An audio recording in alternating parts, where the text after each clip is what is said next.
Mi nombre no importa, pero lo que vi importa. El mundo entero, desde los agentes de la DEA hasta los periodistas que escriben titulares sangrientos, cree que Miguel Ángel Treviño Morales, el Z-40, era el poder absoluto en los Zetas. Creen en el monstruo, en el sádico, que disolvía gente en ácido y controlaba un imperio con el terror como única herramienta. Esa es la imagen que les vendieron, la que necesitaban para justificar una guerra. Pero es la primera y más grande mentira, una cortina de humo diseñada con una precisión corporativa para ocultar el verdadero rostro del poder. Yo estuve ahí, vi al monstruo temblar, y sé que él era solo un gerente de alto nivel, un perro de ataque con una correa muy larga, pero muy firme. La leyenda del Z-40 era útil para todos. Para el gobierno era el enemigo público perfecto, una bestia a la que cazar para colgarse medallas. Para los cárteles rivales, era la encarnación del mal que justificaba sus propias brutalidades, y para nosotros, los de Puente abajo, era el dios terrible al que debíamos temer y obedecer sin cuestionar. Yo mismo creí en esa leyenda, viví bajo su sombra, cumplí sus órdenes, vi la crueldad en sus ojos y sentí el miedo que su sola presencia inspiraba. Era real, no me malinterpreten. La violencia era real. Pero la autoridad final, la estrategia maestra, no nacía en su mente paranoica, sino que llegaba en portafolios de piel, en susurros calmados y en órdenes que sonaban más a directivas de una junta directiva que a sentencias de un capo. Detrás del trono de sangre y vísceras había una figura que nadie conocía, un fantasma en el sistema. No era un sicario, no portaba un arma, y dudo que alguna vez haya visto un cuerpo desmembrado. Su poder no residía en la fuerza bruta, sino en la información, en la influencia y en una comprensión del mundo que iba mucho más allá de las plazas y las rutas de la droga. Él no era parte del cártel. El cártel era una de sus herramientas, una de sus muchas unidades de negocio, como escuché que la llamaba. Mi posición, irónicamente, me dio una vista privilegiada. Yo no era un pistolero, era un facilitador, el encargado de la logística personal del Z-40. Mi trabajo era asegurar que todo estuviera donde debía estar, y eso incluía las reuniones secretas que nadie más presenciaba. Así que la historia que voy a contar no es la que esperan. No es sobre tiroteos espectaculares o fugas de prisiones, es la respuesta a preguntas mucho más profundas y peligrosas. ¿Quién es este arquitecto invisible que operaba desde el corazón mismo del sistema político mexicano, moviendo los hilos de la organización criminal más temida del planeta? ¿Cómo un hombre de mi posición, un simple engranaje en la maquinaria, logró conectar los puntos y descubrir su existencia?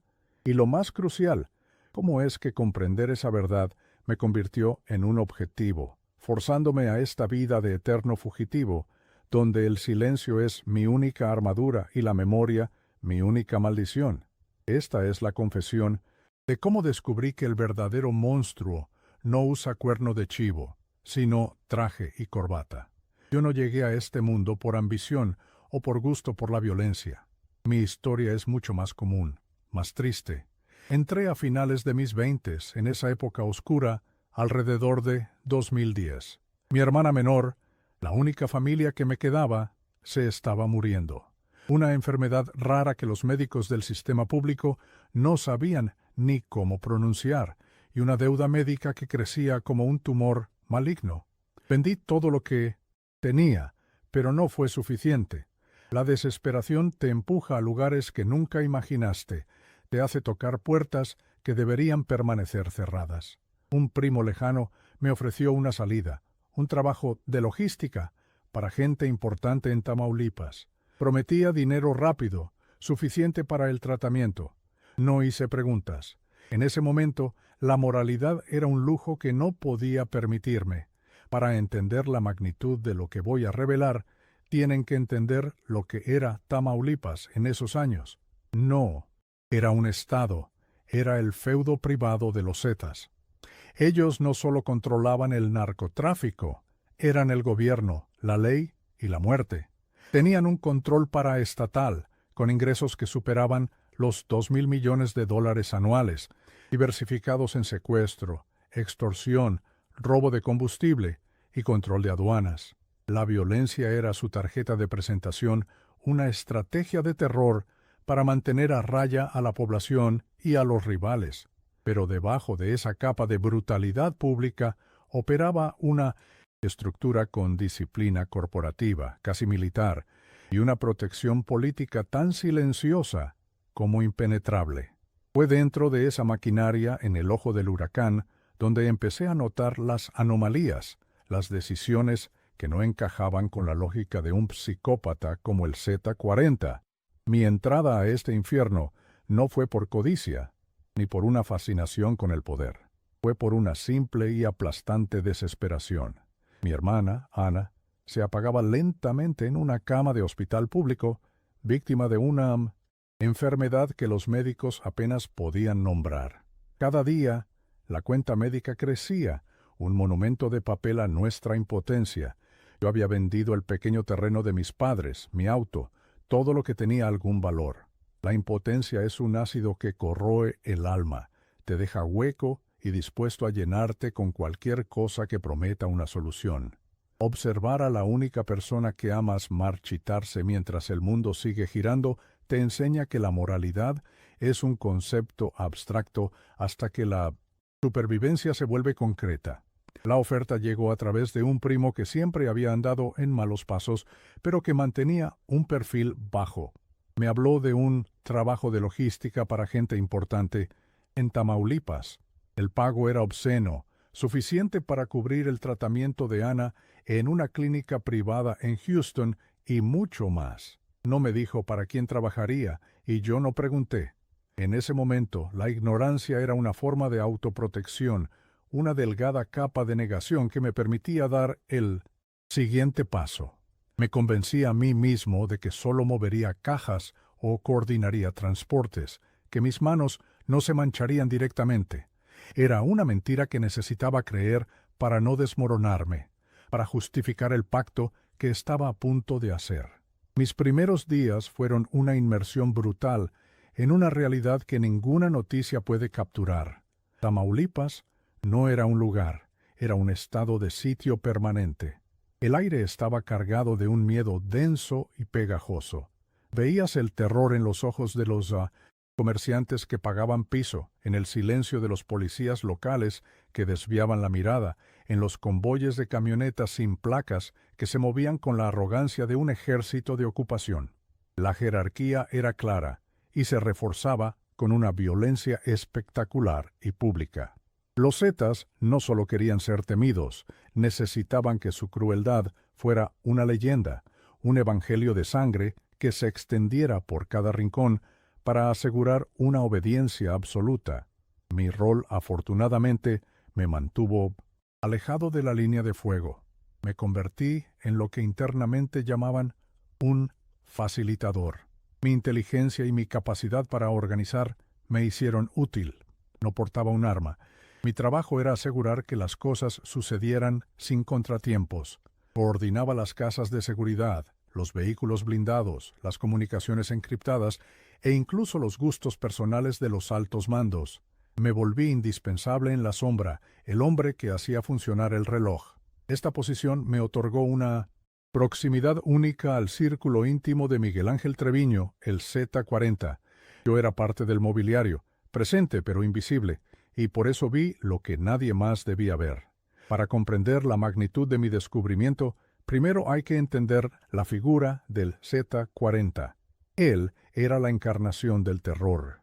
Un hombre cuya paranoia solo era superada por su sadismo. Las historias sobre él eran tan extremas que parecían propaganda, pero yo sabía que eran ciertas. Vi el miedo puro que su presencia generaba en sus propios lugartenientes, hombres curtidos en la batalla que bajaban la cabeza como niños regañados. Su poder parecía absoluto, una fuerza de la naturaleza violenta que doblegaba todo a su paso. Él era el sol negro alrededor del cual giraba nuestro universo de muerte, y todos, incluyéndome a mí, Creíamos firmemente que no había nada ni nadie por encima de él. La primera grieta en esa creencia apareció una tarde de otoño. Me ordenaron preparar una reunión en una hacienda de lujo a las afueras de mi Mendocino, Ciudad Victoria. No era el típico rancho narco lleno de mal gusto. Este lugar era sofisticado, con obras de arte, muebles de diseñador y un silencio que imponía. Asumí que sería una cumbre con otros líderes o quizás una negociación con un cartel rival. Preparé la seguridad perimetral, las bebidas, todo como de costumbre, esperando la llegada de hombres armados y ruidosos. Pero el ambiente era diferente, tenso de una manera extraña, como la calma que precede a un examen final, no a una masacre. Cuando el Z-40 llegó, noté algo fuera de lugar. No entró con su habitual arrogancia de depredador. Estaba inquieto, casi nervioso. Se paseaba por el salón principal, revisando su teléfono, ajustándose la camisa. No se sentó. Permaneció de pie, como si estuviera esperando la llegada de alguien de mayor rango. Sus guardias personales, normalmente una extensión de su propia agresividad, estaban apostados afuera, inusualmente discretos. Ver al monstruo, al hombre que ordenaba decapitaciones con un gesto, actuar con esa deferencia fue la primera anomalía que mi cerebro no pudo procesar. Era como ver a un león someterse voluntariamente a la voluntad de una fuerza invisible. Entonces, un sedán negro y sin escolta llegó por el camino principal. De él bajó un solo hombre. No era un sicario ni un capo. Era de mediana edad, vestía un traje gris perfectamente cortado y llevaba un maletín de cuero. Su apariencia era la de un banquero de inversión o un abogado corporativo de alto nivel. Caminó con una calma absoluta hacia la casa. Nadie lo detuvo. Entró al salón y el Z-40, el temible Z-40, se enderezó visiblemente, asintiendo con la cabeza en un gesto de respeto casi servil. El hombre del traje ni siquiera le devolvió el saludo. Simplemente se sentó en el sillón principal, abrió su maletín y sacó una carpeta. A este hombre lo conocían solo como el consejero. Yo estaba en una esquina de la habitación encargado de servir las bebidas, pretendiendo ser invisible. Pude escuchar fragmentos de su conversación. Su voz era tranquila, educada, desprovista de cualquier emoción. No hablaba de plazas, ni de enemigos, ni de cargamentos. Sus palabras eran de otro mundo.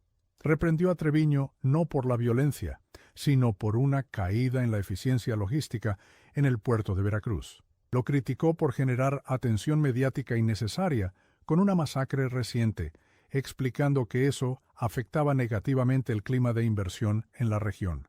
Hablaba como un CEO regañando a un gerente de planta por no cumplir sus metas trimestrales. En ese instante, el universo que yo conocía se fracturó.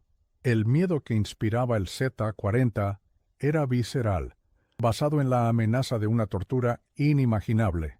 Pero el miedo que el Z-40 sentía por el consejero era algo completamente diferente. Era un miedo intelectual, una sumisión ante una autoridad superior e incomprensible. Treviño, el asesino de masas, solo escuchaba asintiendo, prometiendo optimizar los procesos y mitigar la exposición.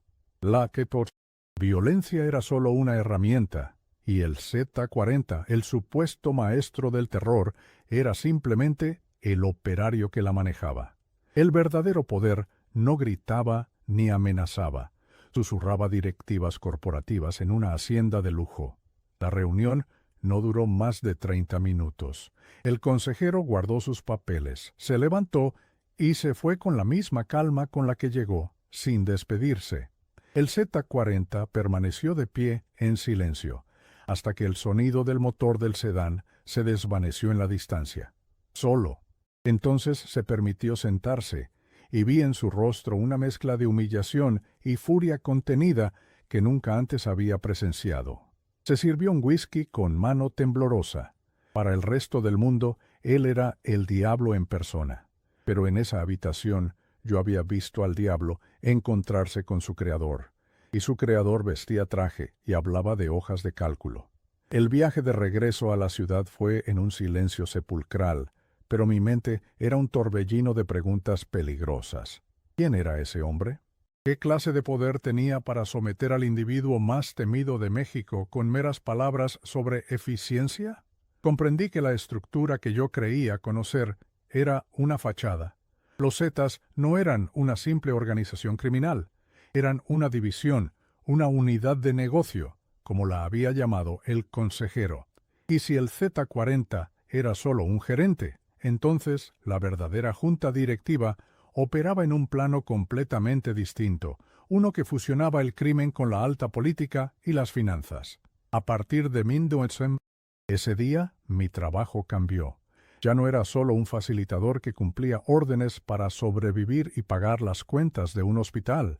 Me convertí en un observador, un coleccionista de anomalías. Empecé a prestar atención a las llamadas que recibía Treviño, a los nombres en clave que nunca se explicaban, a las decisiones estratégicas que parecían ilógicas desde una perspectiva criminal, pero que tenían perfecto sentido si se veían como movimientos en un tablero de ajedrez mucho más grande. Esa tarde, en la hacienda fue mi primera lección sobre la verdadera naturaleza del poder. No se trata de quién tiene el arma más grande, sino de quién firma los cheques y diseña el sistema. Y yo, sin saberlo, había comenzado a tirar del hilo que me llevaría al arquitecto. Después de aquel día en la hacienda, mi percepción del mundo se reconfiguró por completo. Comencé a entender que el consejero no era simplemente un jefe superior al Z40. Era el arquitecto de un ecosistema donde los Zetas eran solo una pieza, aunque una muy violenta y visible. Su poder no se medía en hombres armados ni en toneladas de cocaína, sino en información, influencia y una capacidad casi sobrehumana para prever las consecuencias de cada movimiento.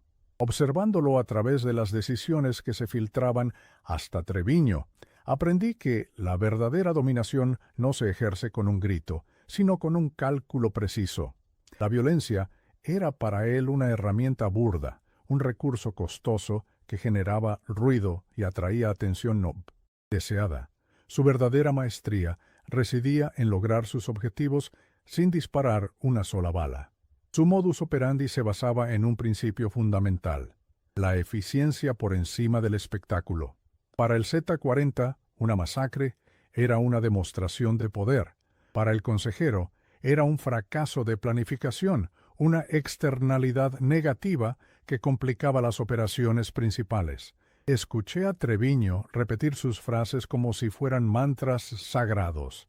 La discreción es rentabilidad. El terror es un activo que se devalúa con el uso excesivo. Él veía el cartel no como un imperio criminal, sino como una corporación clandestina. Los territorios eran mercados, los rivales eran competidores y las autoridades eran activos potenciales o riesgos a mitigar. Esta mentalidad corporativa, despojada de toda pasión o ego, era lo que lo hacía infinitamente más peligroso que cualquier capo sediento de sangre. Recuerdo perfectamente el incidente de Monterrey. Un cartel rival, envalentonado, comenzó a disputar la plaza, ejecutando a varios de nuestros halcones y dejando mensajes desafiantes. La respuesta natural de la organización, y la que el propio Z40 anhelaba, era una guerra total, una limpieza sangrienta que convirtiera las calles en un infierno y reafirmara nuestro dominio. Ya se estaban preparando los convoyes, se afilaban los cuchillos y la tensión era palpable en el aire. Todos esperábamos la orden de Miguel Ángel para desatar una carnicería, para recordarle al mundo por qué se nos temía. Era el procedimiento estándar, la única lógica que conocíamos: responder a la agresión con una brutalidad desproporcionada. Pero la orden de guerra nunca llegó.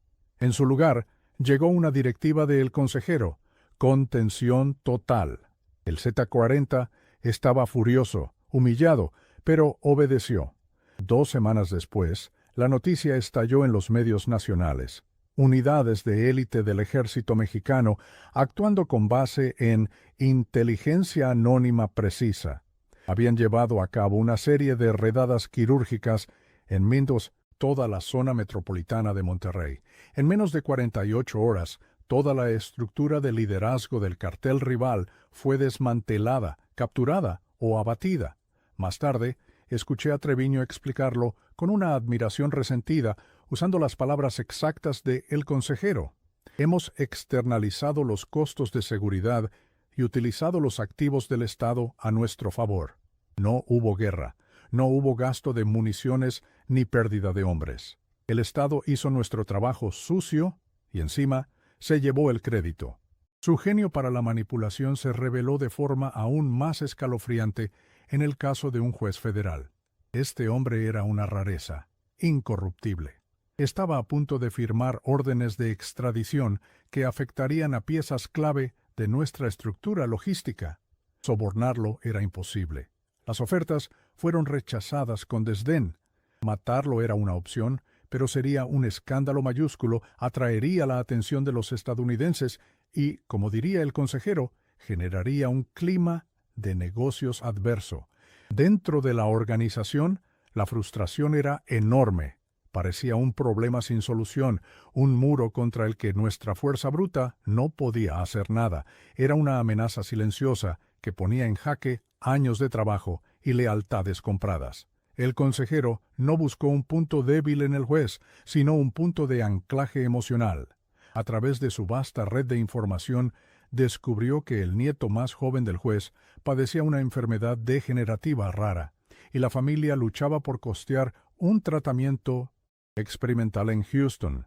Semanas después, una fundación filantrópica de reciente creación, con donantes anónimos, anunció un nuevo programa para financiar exactamente ese tipo de tratamientos. Milagrosamente, el nieto del juez fue el primer beneficiario seleccionado. El juez nunca supo de dónde vino el dinero, nunca recibió una llamada ni una amenaza. Pero la gratitud es una jaula más fuerte que el acero, y el miedo a que esa ayuda milagrosa desapareciera fue suficiente. Las órdenes de extradición se perdieron en un limbo burocrático, retrasadas indefinidamente. El consejero no había comprado al juez, había comprado su alma sin que él se diera cuenta. Estos dos eventos me abrieron los ojos a la verdadera escala de su poder. No se trataba de controlar un cartel, se trataba de manipular el sistema entero a su antojo. Podía mover al ejército mexicano como si fuera su escuadrón de seguridad privado, y podía neutralizar al Poder Judicial con un acto de caridad. La violencia de los Zetas era solo la fachada, el perro rabioso que mantenía a todos distraídos, mientras él, desde las sombras, movía los hilos de la política, las finanzas y la ley.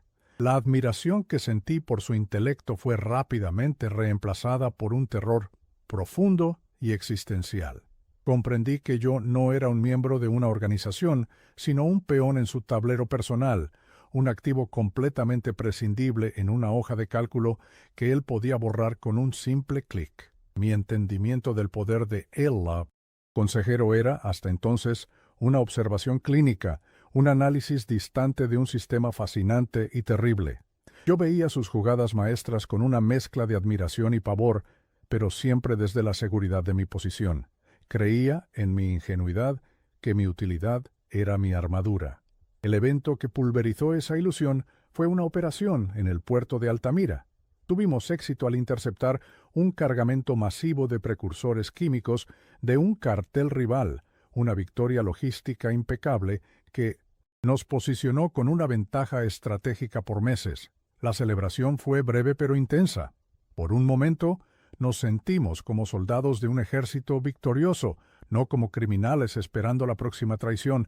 El éxito, sin embargo, tuvo un costo no calculado en sangre, sino en atención. La operación fue demasiado limpia, demasiado grande, y generó titulares en ambos lados de la frontera. El gobierno federal, humillado por la escala de lo ocurrido bajo sus narices, desplegó a la Marina en la Wande región. El consejero odiaba el ruido, odiaba la atención. La victoria que nosotros celebrábamos, él la vio como un fracaso de discreción, una mancha en su balance de operaciones invisibles. Sentí el cambio en la atmósfera de inmediato. Las felicitaciones cesaron, reemplazadas por un silencio pesado y expectante. El Z-40, normalmente exultante tras un golpe así, se volvió sombrío, encerrado en su oficina, esperando la llamada que todos sabíamos que llegaría. La orden no llegó por teléfono, sino en un mensaje encriptado que vi a Treviño leer en una tablet. Su rostro, normalmente una máscara de agresividad, se quedó en blanco por un segundo antes de endurecerse como el granito. No necesitaba escuchar las palabras para entenderlas. Más tarde, en una reunión con su círculo más cercano, repitió la directiva con una frialdad que imitaba a la de su amo. El consejero ha ordenado una depuración de activos prescindibles para mitigar el riesgo de exposición. No dijo matar traidores o eliminar testigos. Usó el lenguaje de un liquidador de empresas, una terminología que despojaba a la muerte de toda su humanidad, convirtiéndola en un simple ajuste contable. Mi primo, el que me trajo a este infierno para salvar a mi hermana, estaba a mi lado. Él había sido una pieza clave en Altamira, el coordinador en el terreno. Yo había manejado la inteligencia y la logística desde la retaguardia. Éramos los arquitectos de esa victoria. Cuando el Z-40 comenzó a listar los nombres de los men, activos a depurar, escuché el de varios compañeros que habían estado celebrando con nosotros apenas unos días antes. Un sudor frío recorrió mi espalda. Esto no era una purga por deslealtad, era una limpieza profiláctica. Estaban borrando a cualquiera que pudiera ser capturado y que supiera demasiado sobre cómo se había ejecutado la operación. Entonces, escuché su nombre, el de mi primo. Lo vi palidecer, sus ojos buscando los míos en una súplica silenciosa, una pregunta sin respuesta. Un instante después, el Z-40 pronunció mi nombre, el enlace. En ese momento, el mundo se detuvo. El aire se volvió espeso, pesado, imposible de respirar. Todo el conocimiento que había acumulado, toda la eficiencia que había demostrado, toda mi lealtad silenciosa, se había convertido en mi sentencia de muerte. No éramos soldados valiosos, éramos cabos sueltos, éramos un riesgo en una hoja de cálculo, y había llegado el momento de que nuestra celda fuera eliminada para balancear las cuentas. La razón de mi entrada a este mundo, mi primo y yo, seríamos borrados juntos. La justificación era tan simple como aterradora. Éramos demasiado eficientes, sabíamos demasiado. Si la Marina nos capturaba, la información que poseíamos sobre la operación de Altamira podría, a través de nosotros, conducir a la estructura superior. No se trataba de lo que habíamos hecho, sino de lo que podríamos hacer bajo presión. La lealtad no era un factor en la ecuación de El Consejero. Para él, todos los seres humanos eran variables de riesgo, y el riesgo cero solo se lograba con la eliminación. Vi en los ojos del Z-40 que él no cuestionaba la lógica, la aceptaba como una verdad empresarial.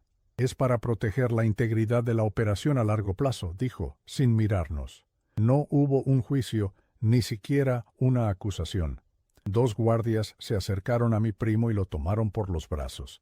Él no luchó. Solo me miró una última vez, y en sus ojos no vi miedo, sino una profunda y amarga resignación. Lo entendió. Había vivido bajo las reglas de este juego el tiempo suficiente para saber que no había apelación. Lo sacaron de la habitación, y el silencio que dejó fue más ensordecedor que cualquier grito. Me quedé allí, de pie, esperando mi turno, sintiendo cómo el hielo se apoderaba de mis venas. La mujer que amaba, mi hermana, estaba viva gracias al dinero que este hombre me ayudó a conseguir. Y ahora él estaba muerto por la misma razón. Fue en ese instante de espera, en ese limbo entre la vida y una muerte burocrática, que algo cambió dentro de mí. El terror abrumador no desapareció, pero fue perforado por una chispa de rabia pura y helada. La rabia de ser reducido a un número, a un activo prescindible. La comprensión de que mi vida, mis habilidades, mi sacrificio, no significaban absolutamente nada para el fantasma del traje gris que movía los hilos. No iba a morir como una nota al pie en el informe trimestral de un psicópata corporativo. La desesperación que me había empujado a este mundo resurgió, pero esta vez no para salvar a nadie más, sino para salvarme a mí mismo. Mi única ventaja era que ellos esperaban que yo estuviera paralizado por el miedo, que aceptara mi destino, como mi primo lo había hecho. Pero mi mente, la misma mente que organizaba su logística y anticipaba sus necesidades, ya estaba trabajando a una velocidad febril. Conocía los planos de la casa de seguridad, los cambios de guardia, los puntos ciegos de las cámaras. Sabía de un vehículo de servicio que no era revisado con frecuencia y tenía las llaves. Mientras ellos procesaban la eliminación de los otros nombres en la lista, me dieron una ventana de no más de 10 minutos. 10 minutos para deshacer una vida de decisiones equivocadas y correr hacia una libertad que sabía que sería una prisión. Aproveché una distracción, un cambio de guardia, y me deslicé por un pasillo de servicio. No corrí. Caminé con un propósito calculado, controlando mi respiración, proyectando una normalidad que no sentía. Cada paso era una apuesta contra la muerte.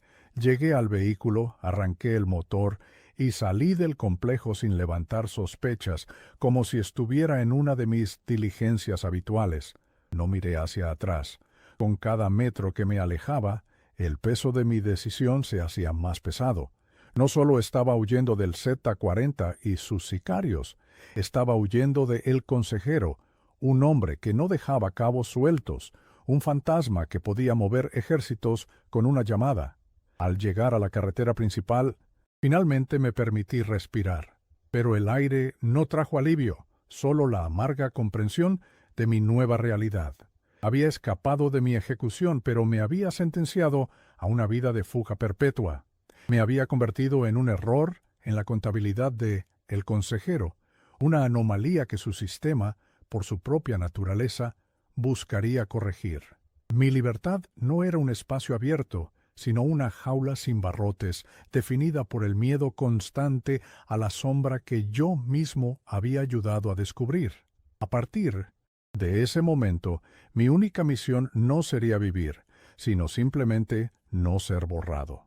Mi plan de escape no nació en el pánico de mi sentencia de muerte. Había estado gestándose en el fondo de mi mente durante años, una póliza de seguro subconsciente contra la precariedad de mi existencia.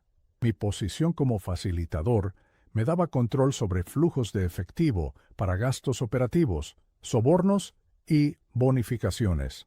Con una meticulosidad de contador, comencé a desviar pequeñas cantidades, migajas, imperceptibles en un festín de miles de millones, inflando facturas, creando proveedores fantasma, reportando sobornos que nunca pagué.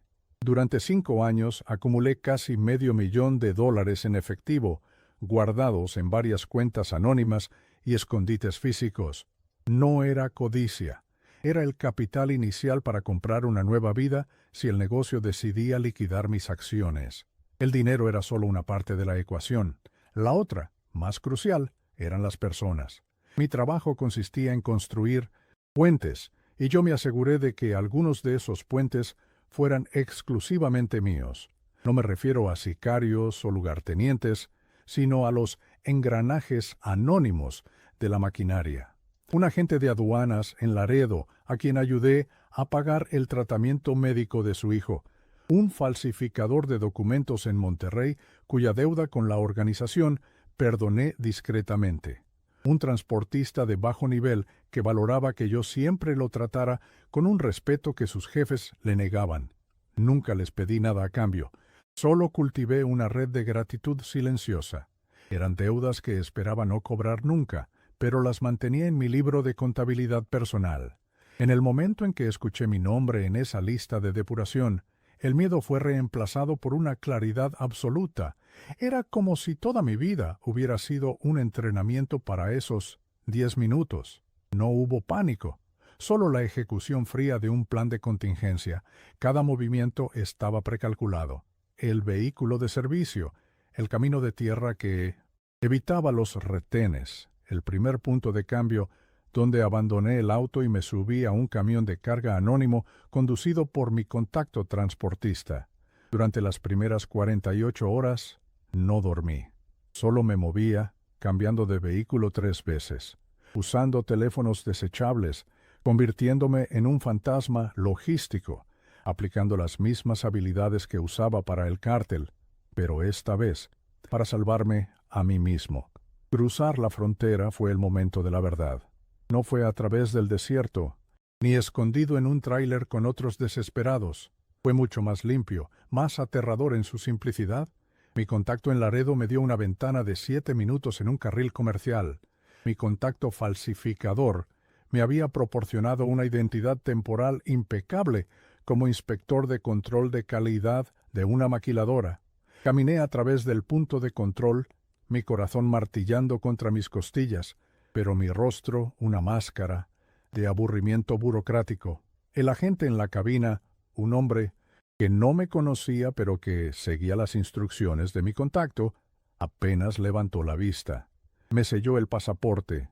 En ese instante, dejé de existir en México y comencé mi vida como un nadie en Estados Unidos. Los primeros años fueron un ejercicio de autodisciplina monástica. Me instalé en una ciudad anónima del Medio Oeste, un lugar tan gris y sin carácter que era el escondite perfecto. El dinero me permitió vivir sin dejar un rastro digital o financiero.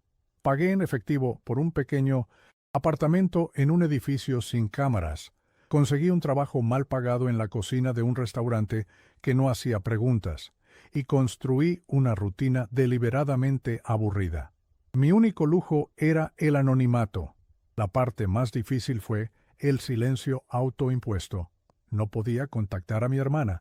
Saber que su tratamiento estaba asegurado era mi única conexión con mi vida anterior, un ancla que me mantenía cuerdo mientras me ahogaba en la soledad de mi nueva existencia.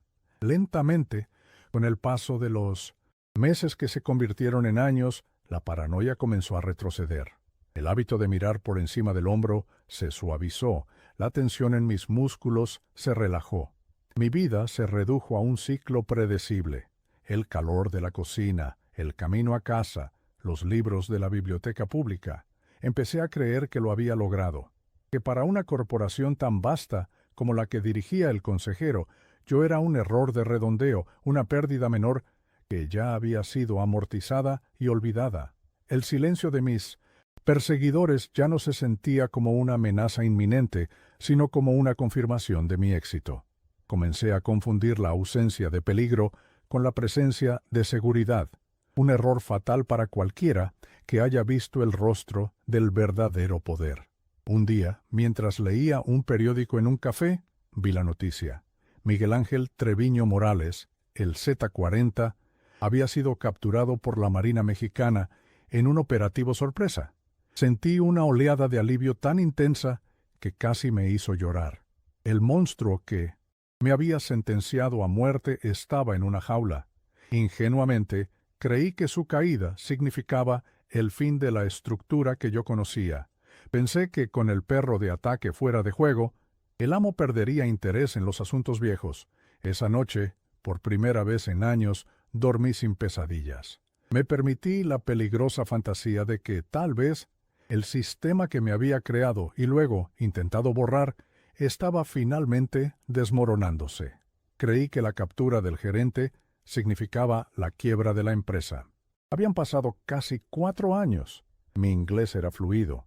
Mi identidad falsa se había convertido en mi única realidad y mi pasado se sentía como la historia de otra persona. Había ganado. Había sobrevivido al hombre más temido de México y había desaparecido del radar de su titiritero. El constante estado de alerta se había transformado en una cautela rutinaria y la libertad, aunque solitaria, se sentía real. Me había convencido a mí mismo de que, en el vasto y complejo libro de contabilidad de El Consejero, mi nombre había sido finalmente borrado, no con una bala, sino con el simple paso del tiempo. Había construido una paz frágil sobre la base de una mentira que necesitaba desesperadamente creer que era posible escapar de un sistema que no tiene fronteras. La euforia por la captura del CZ-40 duró exactamente una noche. Me permití un lujo que no había tenido en 4 años, una botella de buen whisky y la fantasía de un futuro. Por primera vez, el silencio de mi pequeño apartamento no se sentía como el de una tumba, sino como el de un santuario. Creí con la arrogancia del sobreviviente que había ganado, que el monstruo principal estaba enjaulado y que el sistema, sin su pieza más violenta, se desmoronaría o, al menos, olvidaría un error contable tan pequeño como yo. Observaba la lluvia golpear mi ventana, sintiendo una paz que era tan extraña y frágil como un recuerdo de la infancia, una calma que precede a la verdadera tormenta. El golpe en la puerta llegó al anochecer del 27 día siguiente. No fue el estruendo de un ariete policial, ni los golpes frenéticos de un sicario. Fue un toque tranquilo, educado, 2 golpes secos y pacientes. Mi cuerpo reaccionó antes que mi mente. El whisky de la noche anterior se agrió en mi estómago y el viejo terror, ese compañero constante que creí haber despedido, regresó con una fuerza helada, apoderándose de cada músculo. Nadie llamaba a mi puerta. Nadie en esta ciudad conocía mi verdadero nombre, y mucho menos mi dirección. Me quedé inmóvil, conteniendo la respiración, rezando para que fuera un error, un vecino equivocado. Pero entonces los 2 golpes se repitieron, con la misma calma y la misma certeza. Sabían que estaba allí. Abrí la puerta con la resignación de un hombre que camina hacia el patíbulo. En el umbral no había un monstruo, sino un joven que no pasaría de los 30 años. Vestía un pantalón de vestir y una camisa de botones, sin saco, como un empleado de una startup tecnológica. Su sonrisa era amable, casi tímida. No llevaba armas a la vista. Su apariencia era tan inofensiva que por un segundo me sentí confundido hasta que habló. «Buenas noches, enlace», dijo, usando el nombre en clave que yo creía enterrado bajo 4 años de silencio. «¿Podemos hablar un momento? Prometo no quitarle mucho tiempo». La normalidad de su tono era más aterradora que cualquier amenaza gritada. Era el sonido de un sistema que no necesita alzar la voz para ser obedecido. Entró sin esperar mi respuesta y se sentó en la única silla de mi comedor, observando el lugar con una curiosidad desapegada, como un tasador evaluando una propiedad. No parecía impresionado. «Tiene una vida admirablemente austera», comentó. «La discreción es un activo que nuestro asociado en común siempre ha valorado por encima de todos los demás. Su desempeño en estos años ha sido impecable. Queríamos felicitarlo por la exitosa conclusión de su periodo sabático». Cada palabra era un golpe de martillo sobre el cristal de mi libertad. Periodo sabático. No era una fuga, no era una victoria. Había sido una licencia, unas vacaciones no remuneradas concedidas por un poder que nunca había dejado de tenerme en su nómina. Él continuó, su voz siempre en un tono conversacional, como si estuviera discutiendo un informe de mercado. «Nunca estuvo realmente perdido, señor. Simplemente estaba en reserva. Hubiera sido un desperdicio de recursos eliminar un activo con su conjunto de habilidades, una mala decisión de negocios.